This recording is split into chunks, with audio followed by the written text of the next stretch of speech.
Hello दोस्तों, जय श्री कृष्णा। स्वागत है आप सभी का एक बार फिर से मेरे एक और नए व्लॉग में। ये होली के जस्ट दूसरे दिन का मेरा व्लॉग है। आप लोगों ने देखा था गाइस कि मेरी तबीयत रात में काफ़ी ख़राब थी, तो जो भी था मैंने दवा लिया तो थोड़ा आराम हुआ। फिर उसके बाद मैं सुबह फिर लग जाती हूँ अपने काम में, क्योंकि घर का काम ऐसा है ना कि वो छुट्टी नहीं कर सकते उससे, उसको करना है तो करना है।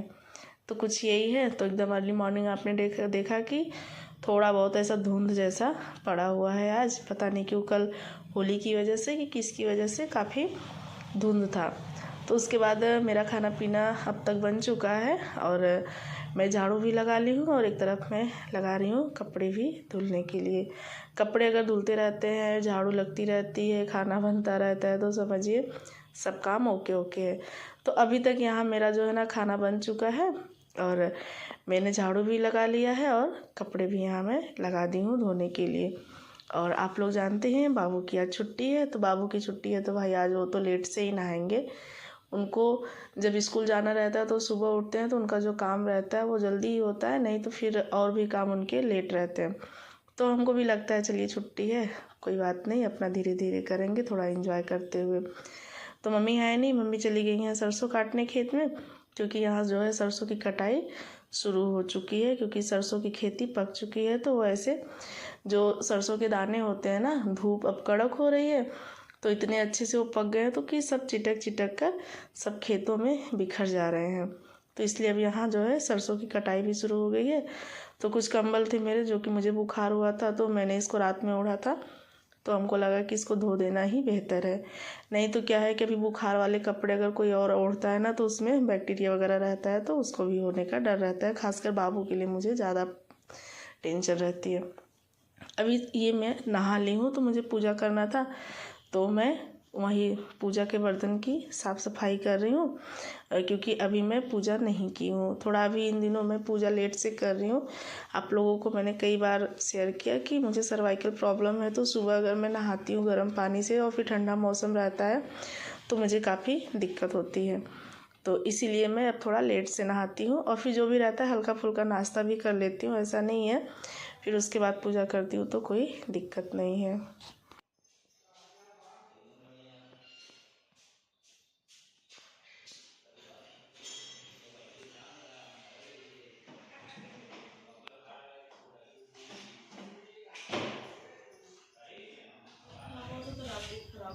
राती ज्यादा रात भर सोई थोड़ी। तो सर ये डॉक्टर जल्दी निकालेंगे। आधो रात में ना ऐसे पता लगे नींद नहीं आई, मतलब ऐसा लगे पूरा शरीर कहाँ ना तो बड़ो सनसनाहट है।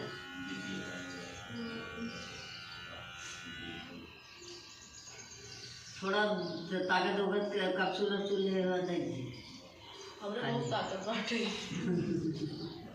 खाली काले खाए वो गरम और भाई ठंडा पानी गरम शीत गरम बहुत परेशान होता है। उसके बाद आप लोग देख रहे हैं गाइस कि डॉक्टर आ गए थे मुझे दवा देने के लिए, क्योंकि मेरी जो तबीयत है इन दिनों ख़राब चल रही है। तो ये जो मशीन है ना, ये बीपी और जैसे वो बॉडी का टेम्परेचर, बुखार कितना, ये सब इसी से नाप लेते हैं वो। तो बुखार मुझे काफ़ी था और मेरी बीपी भी थोड़ी सी लो थी, तो इसलिए इन्होंने 2 इंजेक्शन मुझे लगाया और फिर दवा भी दिए। तो ये जो है ना, ये घर पर भी आके दवा दे देते हैं। जैसे नॉर्मली अगर आपको कोई सर्दी खांसी बुखार है, कुछ भी दिक्कत है, तो घर पर आकर दवा दे देते हैं, थोड़ा सा ईजी हो जाता है।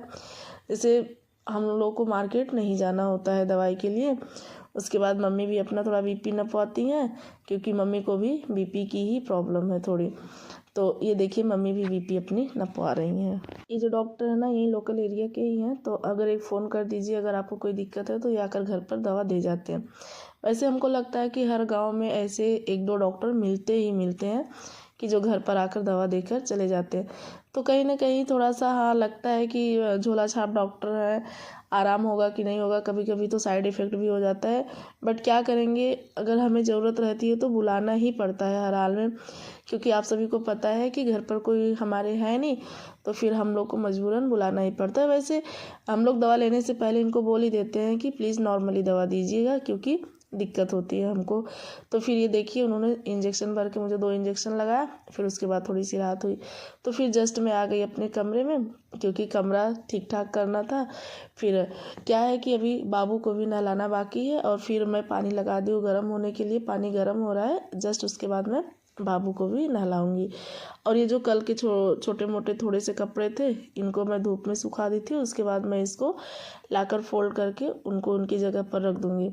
जैसा कि आप लोग हर वीडियोस में मेरे देखते होंगे कि मैं जो कपड़ों को है ना इधर उधर नहीं रखती, क्योंकि दिक्कत होती है, अगर रख दो तो फिर ढूंढना पड़ता है। तो फिर उसके बाद मम्मी आ गई मुझसे हालचाल पूछने के लिए कि हाँ अभी तबीयत कैसी लग रही है। तो हमने कहा ठीक है। अभी रात में तो मैं पूरी रात सोई नहीं, मुझे इतनी झंझनाहट हो रही थी पूरी बॉडी में। हो सकता है दवा की वजह से थी कि कमज़ोरी की वजह से थी, क्या था, बट बहुत दिक्कत हो रही थी मुझे। ऐसा लग रहा था मेरी आँख ही नहीं लग रही है, पूरी रात में सोई नहीं।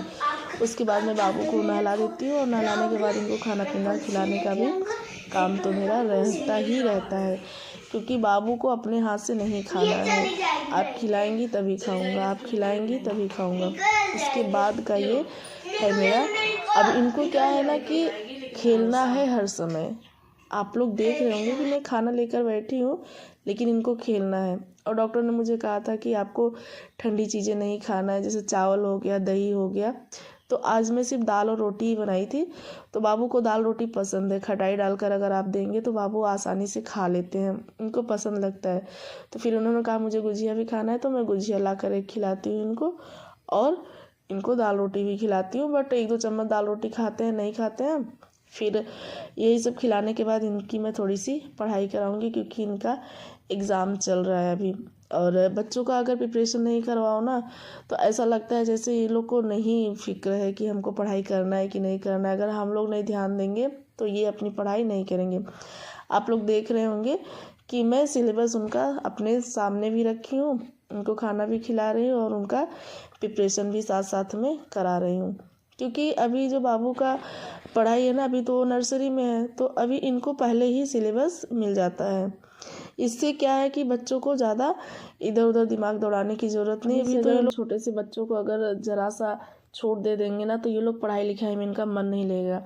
इसलिए चाहे बाबू की छुट्टी रहे या पढ़ाई रहे, मैं साथ ही साथ रोज़ाना मैं इनको थोड़े बहुत मैं पढ़ाई ज़रूर करा देती हूँ। जैसे घंटे 1 घंटे थोड़ा बहुत तो इनको करवाना ही करवाना है। नहीं तो क्या होगा ना, इनका जो डेली वाला जो रूटीन है वो गड़बड़ हो जाएगा। और आपके यहाँ जो बच्चे हैं, आप लोग उनको कितना टाइम देते हैं, प्लीज़ कमेंट करके ज़रूर बताइएगा। और जैसे मैं किचन में हूँ तभी भी मैं बाबू को कुछ पूछती रहती हूँ, बाबू 5 फ्रूट नेम बताओ, बाबू इंट्रोडक्शन दो अपना। जैसे कुछ ना कुछ स्टडी के हिसाब से मैं इनसे पूछती रहती हूँ। इससे क्या रहता है ना कि जो बच्चे हैं ना हमेशा उत्सुक रहते हैं, हमेशा बताने के लिए उत्सुक रहते हैं। हर चीज़ इनमें डेवलप होता रहेगा। तो जहाँ तक हो सकता है कि आप जितना भी कर सकते हैं बच्चों के लिए आप अपने करिए। नहीं तो यही बच्चे कल के इतना मतलब वो हो जाएंगे ना कि इनको अपने पास बैठाना मुश्किल होगा। तभी तो इनका बचपना है, मेरे पास बैठते हैं तो मैं अपने हिसाब से इनको पढ़ा देती हूँ। कल को थोड़े और बड़े हो जाएंगे तो बिल्कुल पास में भी नहीं आएंगे, तो फिर मैं इनको कहाँ से पढ़ा पाऊँगी। तभी छोटे आस पास रहते हैं, मेरे इर्द गिर्द ही घूमते रहते हैं, तो मुझसे जितना हो सकता है मैं उतना बताने का इनको काम करती रहती हूँ। उसके बाद ये मेरा जो टाइम है ना, ये लगभग 4 के 5 बजे के समथिंग का टाइम है। ये जो कपड़े मैंने धुले थे मशीन में डालकर वो सूख चुके हैं, तो मैं इनको अभी लगा दूँगी, सेट कर दूँगी। ये जो मैं आप लोग देख रहे हैं ना, ये एक मेरे पास कथरी, इसको हम लोग कथरी बोलते हैं, सुजनी बोलते हैं। तो मैं इन दिनों इसको इसलिए डाल दी हूँ कि थोड़े क्या है ना, ये जो चादर था ना, ये नया चादर मैंने बेडशीट डाला है, तो मुझे अजीब सा लग रहा था, जैसे उसमें भी थोड़ी माड़ी है ना, तो माड़ी की वजह से मुझे इससे कंफर्टेबल नहीं हो रहा था सोने में। तो मैंने इस पर एक सुजनी डाल दी है। और आप लोग हर वीडियोज़ में मेरे देखते होंगे कि मैं एक जो सिंगल बेडशीट वाला चादर रहता है, अक्सर मैं उसको जो पहला वाला, जैसे जहाँ ज़्यादा उठना बैठना होता है, जैसे कहीं से आते हैं, जो आगे वाला भाग होता है जहाँ हम लोग बैठ जाते हैं, तो वहाँ मैं एक सिंगल बेडशीट में ज़रूर डाल के रखती हूँ। क्योंकि बाबू छोटे हैं, अगर कहीं से आते हैं पैर में मिट्टी वगैरह लगी रहती है तो वो चढ़ जाते हैं।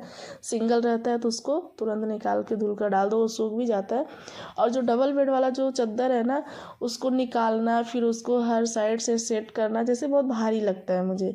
तो इसलिए मैं थोड़ी सी ट्रिक लगा के एक सामने वाला जो भाग रहता है उस पर मैं एक सिंगल बेडशीट डाल देती हूँ। उससे क्या होता है, अगर आप उसको रोज़ निकाल कर धुल देंगे ना तभी भी उतनी दिक्कत नहीं होती है।